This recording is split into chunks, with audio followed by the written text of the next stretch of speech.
আন্দোলনে ব্যর্থ আর নির্বাচনের শোচনীয় পরাজয়ের পর বিএনপি মহাসচিব মির্জা ফখরুলের পদত্যাগ করা উচিত বলে মন্তব্য করেছেন আওয়ামী লীগ সাধারণ সম্পাদক এবং সড়ক পরিবহন ও সেতুমন্ত্রী ওবায়দুল কাদের।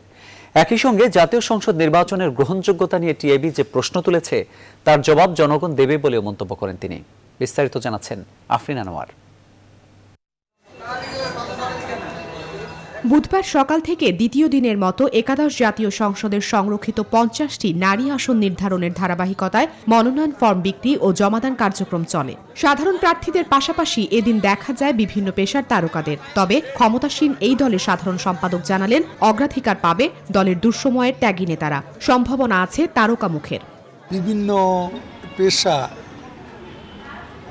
অনেকেই আছে যারা মুক্তিযুদ্ধের সপক্ষে এবং যারা রাজপথের বাইরেও যেমন সাংস্কৃতিক অঙ্গনেও অনেকে আমাদের সঙ্গে কাজ করেছে, যারা রাজনীতি করেছে, ত্যাগ করেছে, সংগ্রাম আন্দোলনে ছিল, তাদের প্রায়োরিটিটা এখানে বিশেষভাবে থাকবে।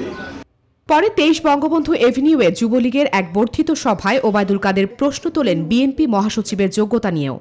যে মহাসচিব আন্দোলনে ক্ষমাহীন ব্যর্থতা, নির্বাচনে শোচনীয় পরাজয়, লজ্জা শরম থাকলে আপনার আরো আগে পদত্যাগ করা উচিত। এ সময় নির্বাচনের গ্রহণযোগ্যতা নিয়ে টিআইবির প্রশ্নের জবাব জনগণ দেবে বলেও জানান দলের এই নেতা। স্বচ্ছতার বিরুদ্ধে কথা বলেছে। আফরিন আনোয়ার, নিউজ 24, ঢাকা।